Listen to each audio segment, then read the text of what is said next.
family na family ko, tatlo naman na ng anak kong si Heidi. Marami na nagpatutulog kayo sa pamilya ang sabi nila gano'n. Gusto niya ibaan yung family ko. Gusto ko sana ipagsinalamat sa Panginoon na paano sila ginagamit ng Panginoon. Simula sa panganay hanggang sa bunso, ginagamit sila ng Panginoon. Iyan ang gusto kong in his family. Kaya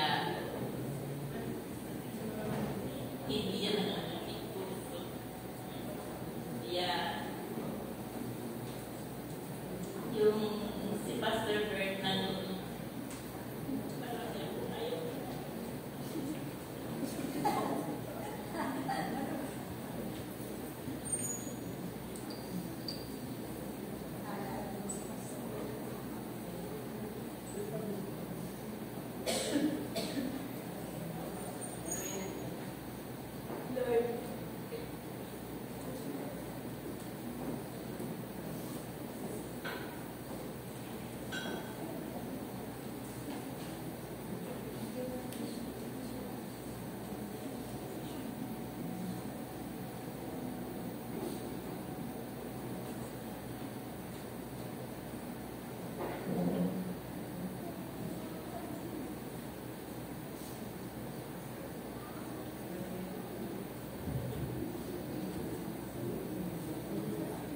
malaki ang nagalaan ko ng sana ang kapit ko kay Papa Pili Ibagay.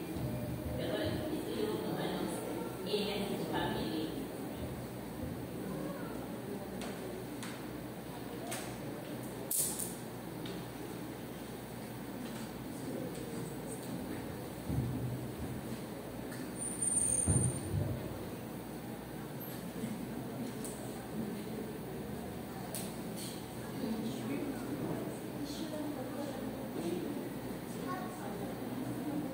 Yes, Lord.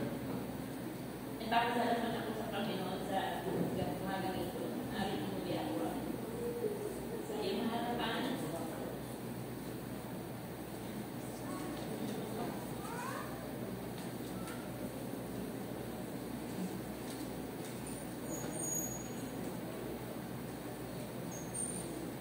Hear, O Israel, the Lord our God, the Lord is one.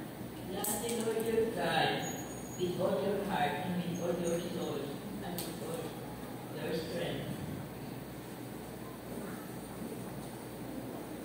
Kung paano tayo magmahal sa ating Panginoon.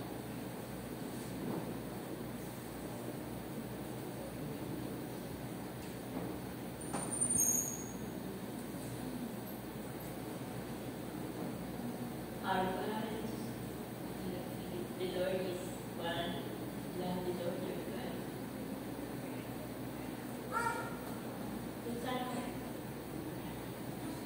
Sa iyong puso na yung simula na kilala ka sa Panginoon. Talagang yun na yung tipok ng puso mo. Kilala sa pananampalataya. Yung pagmahalin mo ang Panginoon ng buong puso. Mahalin mo ang Diyos.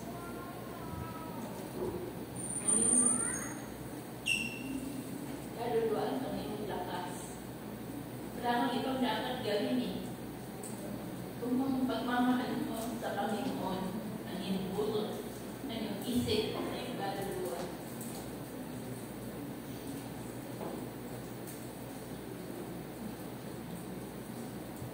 Sabi ko, sa lahat ng aking mga anak, ipapasalamat sa Panginoon. Akala ko na yung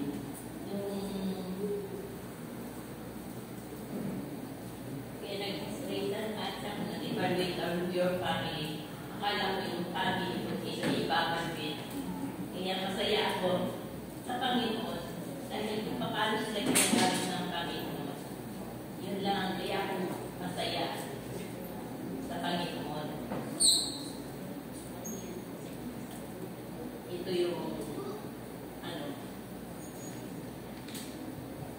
commandments that I gave to you today are to be on your hearts.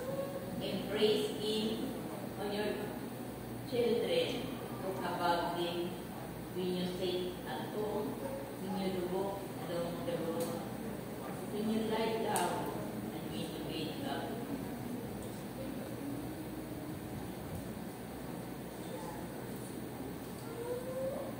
Sa ating mga anak,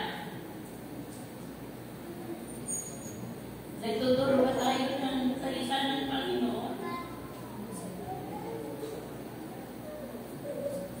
Sino yung may devotion sa tahanan? Nagpapamili devotion sa kanilang tahanan. Ituturo ba natin sa kanilang mga anak na una nag-devotion kasama namin sa bahay si Heidi. Ngayon dahil nag-devotion na sila, kami na lang dalawang mag-asawa. Masarap po ang mga anak nagkakaroon tayo ng devotion. Pinag-aaralan natin ang salita ng Panginoon na kasama ang mga anak. Ikaw ba? Kaya, mga anak, na ituturo natin sa kanila ang tungkol sa Panginoon. Writing in your... Natutuwa ko na ako'y bago nila sa Panginoon. Kahit yung mga may mga sulat sa tabi ng ano. Kaya kayo mga bago pa lang sa Panginoon, nag-uumpisa pa lang sa Panginoon, gawin natin ito bilang mga mananampalataya na ituro sa ating mga anak. Bigyan sila ng pagpapahalaga. Sabi ko nga, isang araw lang sa Panginoon, hindi nga isang araw eh. How many minutes lang? Anim na araw sa atin, isang araw lang sa Panginoon. Ibigay natin yung the best. Para sa Panginoon. Maalam tayo punta rito, hindi tayo malilate. Kasi para sa Panginoon. Ganun tayo magbigay ng man sa ating sarili hanggang sa ating mga anak. Kung paano nila papahalagahan ang Panginoon. Amen. Amen. Kaya maraming salamat sa mga nanay, mga tatay, na ang araw ng Panginoon hindi nga isang araw eh. Dahil oras lang eh, di ba? Kaya pagpara sa Panginoon, ibigay natin yung the best. Yung ating paglilingkuran natin na Panginoon. Kaya nga, sabi ko nga, kung ibalik sana sa kami, I'm so happy. Kasi kung ang pamilyang ibabalik ko, kaya nag-interest ako. Kasi nga, kung paano ang aking mga anak ay nasa Panginoon at ginagamit pa sila ng Panginoon. Amen. Kaya po, praise po ang Panginoon. Kaya tayo mga magulang na nasa Panginoon na may mga anak, magbigay natin, ituro natin sa mga anak ang salita ng Panginoon. Diba? Mga magulang, ituro natin ang salita ng Panginoon. Tayo mga magulang magbigay ng tiwes na ang araw ng linggo ay araw ng Panginoon. Kahit anong gising niya, kahit anong basta araw ng Panginoon ay dapat magbigay natin ng tiwes para sa Panginoon. Dapat hindi na tayo manahit. On time tayo dahil para sa Panginoon. Thank you, Jesus.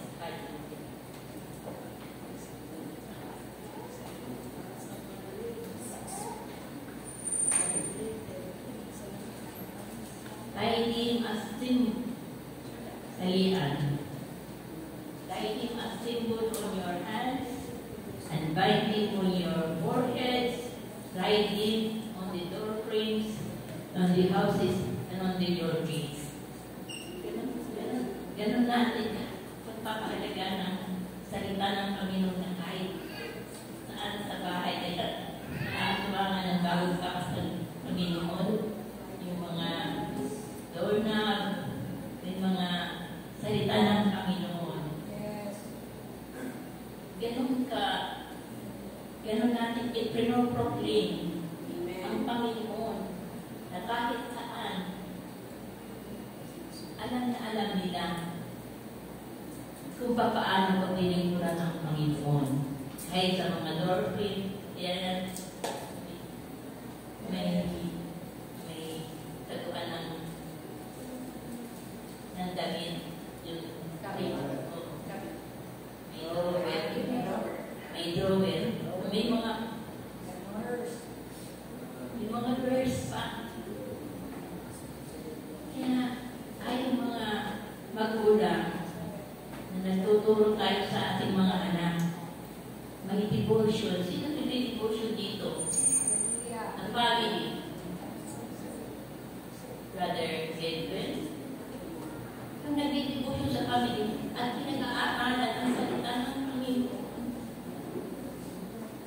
At itinuturo mo sa iyong mga anak ang salita ng Panginoon. Kaya, salamat sa mga anak.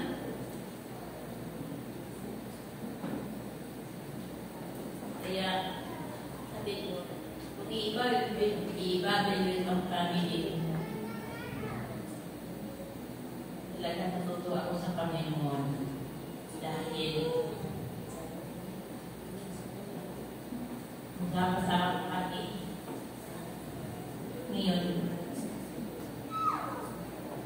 kami na ng mag-asawa. Sila, mga anak, nag-devotion sila. Kaya salamat sa Panginoon sa kanyang kadakilaan. Kaya i-encourage ko yung mga nanay, mga magulang na hindi pa nag-devotion, gawin ninyo. Ituro ninyo ang salita ng Panginoon. Kasi napakabuti. ID, a symbol on your hands, and bind it on your foreheads, write it on the door frames of your houses and on your gate.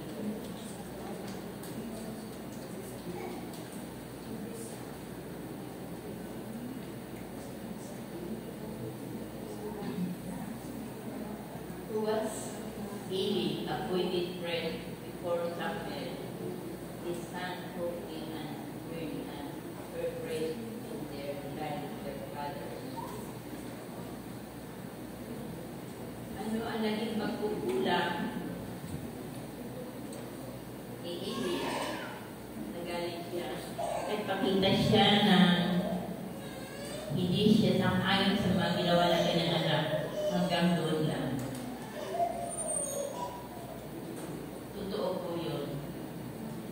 Tayo mga magulang na nagkakalit tayo sa ating mga anak na hindi nasa natagi yung kadandanan na dapat malaman niya na yun ay mali, hindi dapat naman gawin. Pero nakikita dito ni Eli sa kanyang mga anak. Alam natin na nabasa mo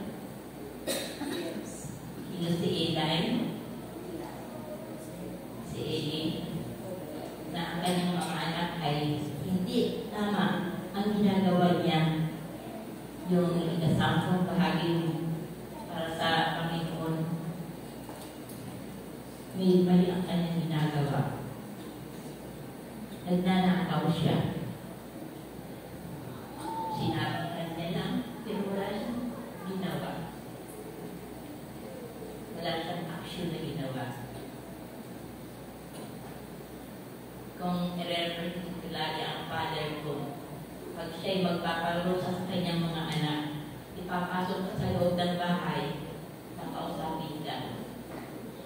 hindi palo ng palo. O sabi niya. Kaya tayo mga magulang, kapag may kasalanan ng anak, ipalihod mo, kausapin mo siya, hindi mo siya ng disciplinary action kung ano nararapat niyang gawin. Diba? Yung hinahayaan lang, alam mo na mali, hindi mo sasabihan, mali. So tayo mga magulang,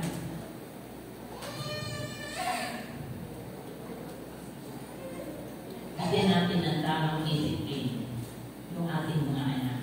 Dahil lalaki na, may mga aral na sila, hindi tayo, natatakot na tayo magsalita sa kanila. Pero kung tayo ay alam natin ang salita ng Panginoon, alam natin yung tama, ipakita natin sa mga anak natin. Kahit anong takutan niya, tapos magulang ang kita mo yung right mo bilang isang magulang. Bigyan mo siya ng salita ng Panginoon. Kasi kapag ang salita ng Panginoon ang ipangangarap mo sa bata na nagkasala, wala siya idadalita. Diba? Amen. Kahit anong taas ang pinag-aralan niya, kapag ang Panginoon ang salita ng binamit mo sa Kanya, ganun po ang father ko. Hindi siya nagpapaaral sa mga anak niya sa hindi private kasi yung word na salita, yung karunungan lang ay sa mundo. Pero kapag may kasama ang Panginoon sa mga private school kasi may Biblia, nagtuturo sila tungkol sa Panginoon. Gano'n ang ano. Kaya mahalaga po na ang tayo na mga magulang ng mga Kristiyano, meron tayong reading the Word of God. Kahit anong tapos na nila, kahit malalaki na sila, kapag may devotion kayo, meron kayong reading the Word of God. Mahalaga po yun sa kanila na nasa akin pa, nasa piling natin sila, ating mga anak. Kasi kung minsan naman tayo mga magulang, lalo na kung may mga trabaho na sila, nasa atin, hindi nila pinapakagahan ang araw ng Sunday. Hindi ko ba? Hindi dapat yun. Dapat bilang isang magulang, alam, isang araw lang sa Panginoon. Hindi lang isang araw eh. Diba? Anong na araw tayo? Binigay ng Panginoon. Anong na araw na nagtatrabaho? Isang araw lang sa Panginoon. Dapat bigay ka ng oras para sa Panginoon. Huwag lahat sa iyo. Ganoon ang Panginoon. Kaya maraming salamat sa iyo.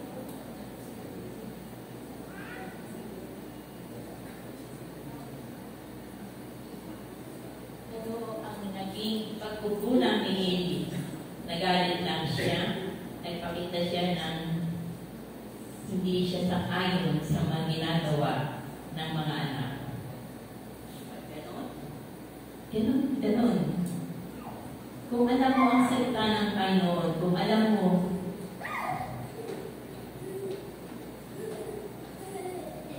ang ginagawa ng Panginoon, alam mo ang mga anak mo, kahit sila ay matapos sa pag-aaral, sila ay graduate na ng ano, kapag wala silang panahon para sa Panginoon, bilang mga magulang, magbigay ka ng pangaral sa kanilang mga anak, sa ating mga anak. Tawag niya, mga apo yun, ano? Ganun ang dapat gagawin. Kasi kung yung mga anak mo tapos na, nag-graduate na, parang hindi mo na kaya pagsabihan yung mga anak mo. Lalo na kung tapos na sila, tapos bababa sila, graduate na ng college, tapos yung mataas na yung mga pinag-aralan nila. Parang ayaw nila pagsabihan yung mga anak kahit bali yung ginagawa nila. Hindi gano'n. May responsibility ka pa rin bilang isang magulang kasi sa iyo ka mananagot sa Panginoon. Amen. Kaya dapat gano'n po tayo bilang mga magulang. Amen.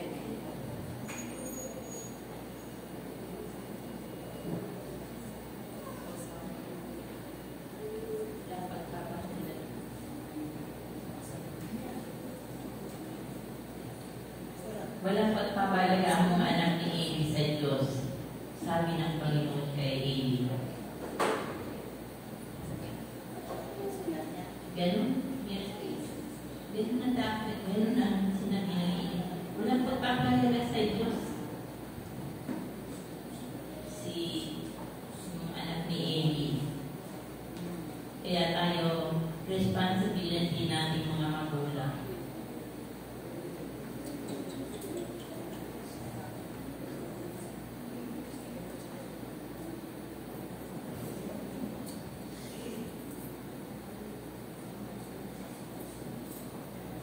Bakit inyo pinagnansaan paangkin ng mga alay at handog sa akin?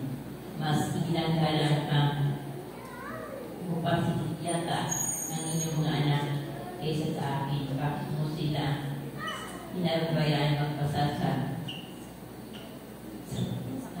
Pinakapiling bahagi ng handog para sa akin. Nabasa nyo na itong tungkol kay sa mga anak ni Eli.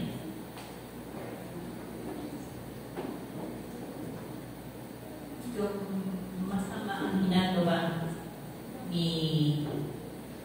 ng mga anak ni Eli na ginanakaw nila yung para sa Panginoon.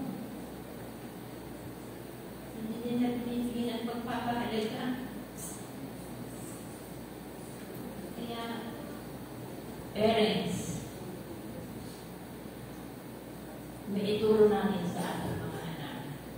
Habang maliit pa, hanggang sa pagdating nila, kapag naituturo natin ang ating mga anak, kung may Bible reading ang mga magulang sa mga anak, at yung family devotion, lahat ng family ba nagdi-devotion? Nagdi-devotion ba? Nagdi-devotion ba kayo? Amen. Tapos na may reading the Word of God. Dapat ganun ang mga Kristiyano. May devotion kayo, may altar devotions kayo sa inyong family. Nung magkasama-sama pa kami, nung malalaki na sila, hindi wala na kami na lang kasama, nagdi-devotion. So, meron na sila. Kaya, yung tungkol ganito kayo nasa amin yung devotion namin tungkol kay Eli. Yun ang book namin. Sabi ko, kaya mga magulang na may mga anak, nakapiling pa natin sila, hindi pa sila umiiwalay sa atin, itulong natin sa mga anak natin ang salita ng Panginoon. Kaya habang malaki pa sila, habang nasa atin pa sila, may time pa tayo magturo sa kanila tungkol sa salita ng Panginoon. Kasi pag palalaki na sila, meron na sila sariling pamumuhay, hindi na natin sila. Kaya kung evaluate our family, akala ko, family ko, talagang malaki ang pagpapasalamat ka sa Panginoon. Kasi,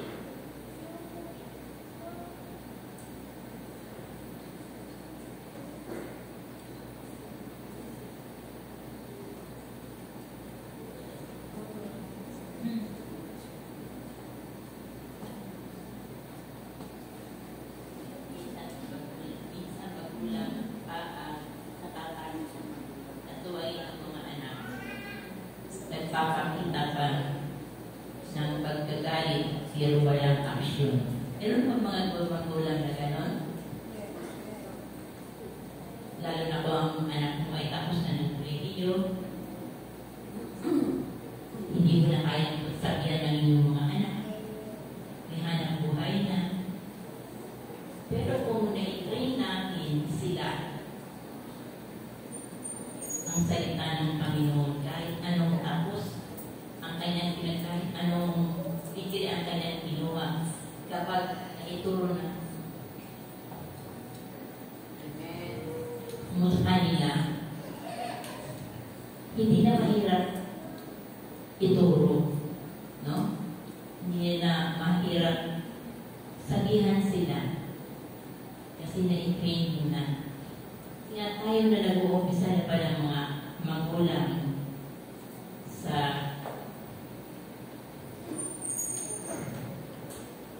meron na tayong yung mga nag-uumpisa pa lang. Gawin natin talaga ang family devotion na mag-aaral kayo ng salita ng Panginoon. Masarap kasi sa pamilya may devotion tapos pag-aaralan ng salita ng Panginoon.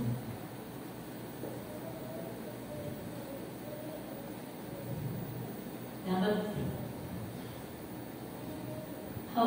how's your family? Do you have the light of Jesus burning inside our home?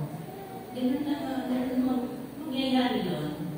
Magkakaiging ilag ang natahanan kapag may devotion tayo. Meron tayong salita ng Panginoon na naipapangaral sa ating mga anak.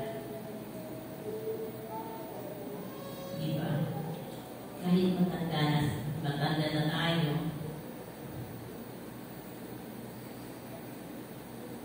ang pinagpamalaki ko as a mother sa aking mga anak. Sila hindi ba family devotion din sila?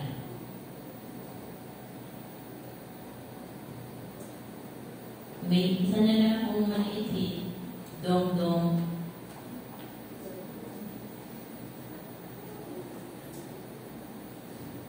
Anyway, gusto ko yung isa kong gusto makulit na.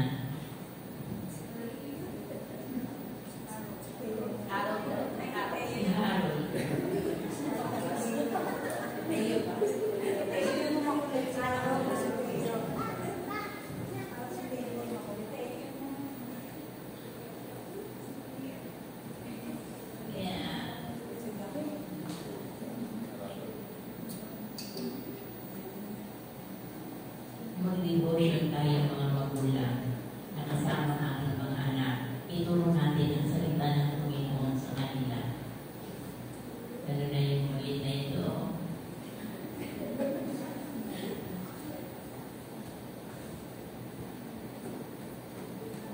How do we know if we are in a program class?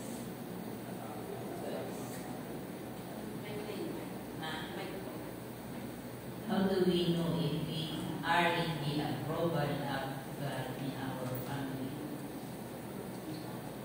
Nalalaman po ba natin? There is example to their children.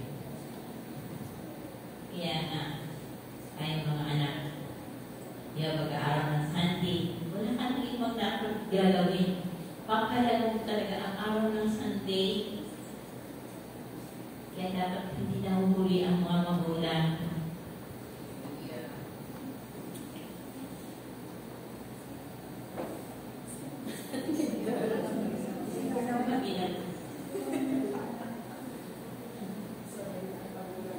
Kaya mga parents na narito, please,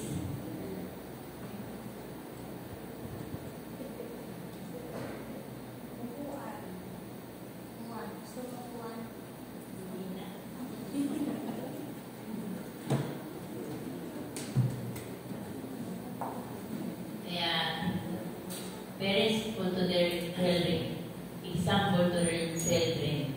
Kaya tayong mga anak, mga magulang, alam natin na pag Sunday, tayo na maaga, hindi tayo dapat nalilate. Kaya ito yung kapatid ni Marian. Si Angelo. Sana Lord yung pagpupunta niya dito na maagang-maaga para sa Panginoon. Amen.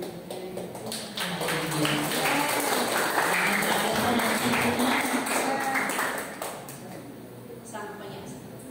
Ha? Sama niya. Opo. Kasama niya yung asawa niya. Asawa niyo ba?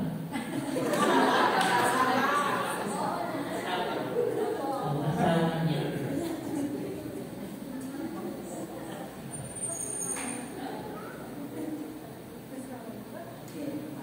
Kapag said by children, by their parents, example, yan nga, kapag tayo mga magulang ay isang halimbawa ng ating mga anak.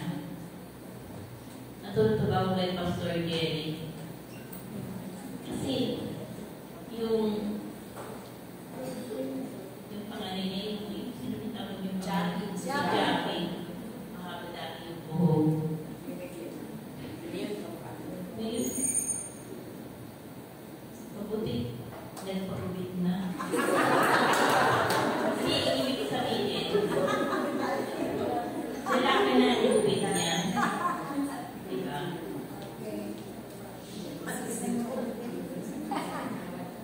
Kasi alam mo, may mga parents na okay lang sa kanila ano. Diba? Ngayon dapat ang mga parents ay example sa kanilang mga anak. Amen. Diba? Amen. I-open na naman siya. At si Dong? Si Dongdong. Kasi,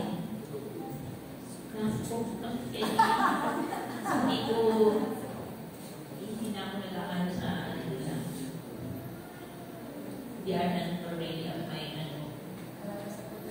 Oo, hindi lang nasa poder.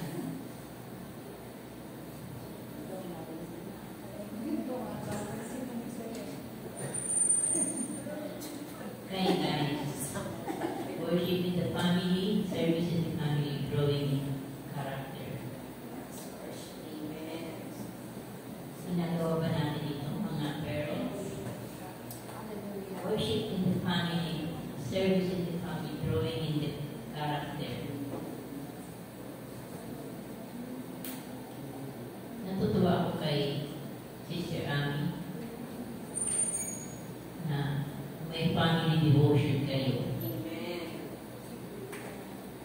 Amen.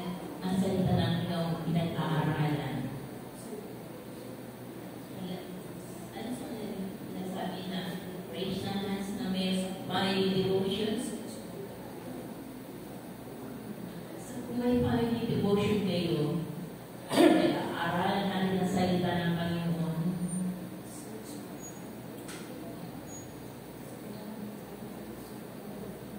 Kaya ngayong book nasa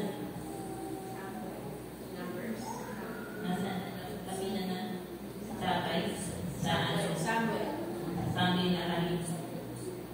Yun na yung aming book. Sa pag-aaral yan. Salamat sa Panginoon sa kanyang kapatihan at kadakilaan. Pero pa ba? Guidelines fulfilling the great commission, legally at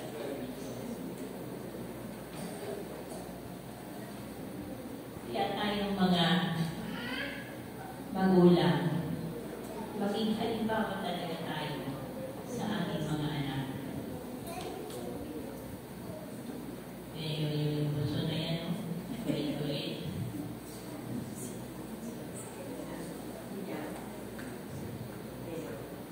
alam ng mga parents, legacy of parents.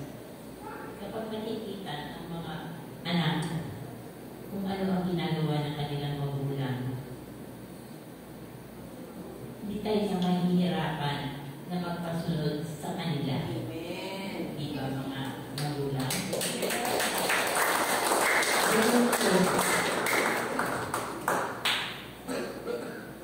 Nakita ko sa Gabi na hindi na makapaligid ang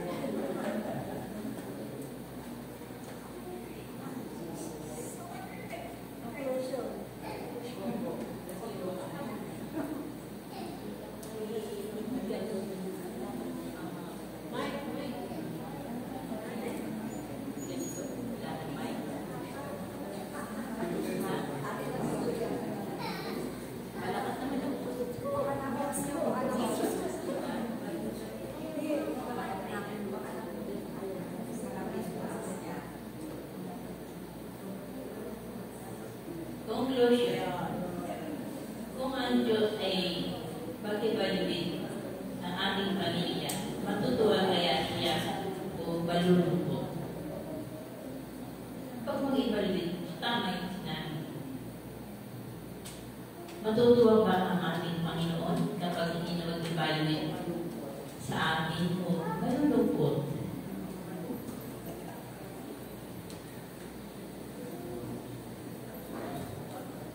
Sino bang mga gusto kong kasi natutuwa ko kay Pastor Arvin. Arvin ano? Wasip po.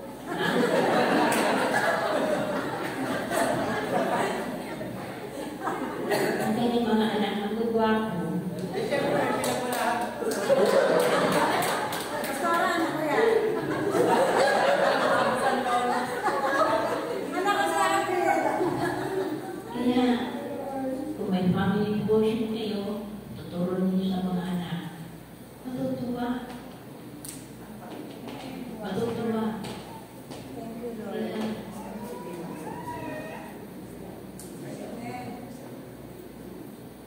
yung tayo, lalo na kung tayo ng mga anak natin ay tapos na sa kanilang pag-aaral, tapos itataas ng mga grades na nila kung may mga anak. Kaya pa rin natin i-gather sila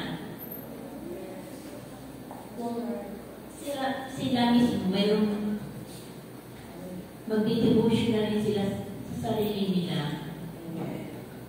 Meron na silang may kanya na siyang devotion. Pwede na kahit na hindi kasama ang mga parents. Dapat ganun tayo sa pagpapalaki natin sa ating mga anak. Kaya maraming mga magulang na dapat matuwa na kahit graduate na yung mga anak na tapos na nag-graduate, degree holder, pagkasi na sila'y nasa paghindigan mga nangamba. Diba? Kapag ang anak mo ay itinaturuan ng ano sa Panginoon, hindi ka na manganamba. Kahit saan siya magpunta, kahit anong taas na pinag-aralan niya, mayroong salita ng Panginoon. Amen. Hindi ka manganamba. Amen. Salamat po sa Panginoon na dapat natin malaman tayo mga parents, responsible tayo sa ating mga anak hanggang nasa piling pa natin sila. Kaya bigyan natin ng time sila ang pagtuturo ng salita ng Panginoon. Kasi kapag malaki na sila, mahirap na. Kaya maraming salamat Hallelujah. sa iyong kadakilaan at kapangyarihan na ibinigay mo sa amin.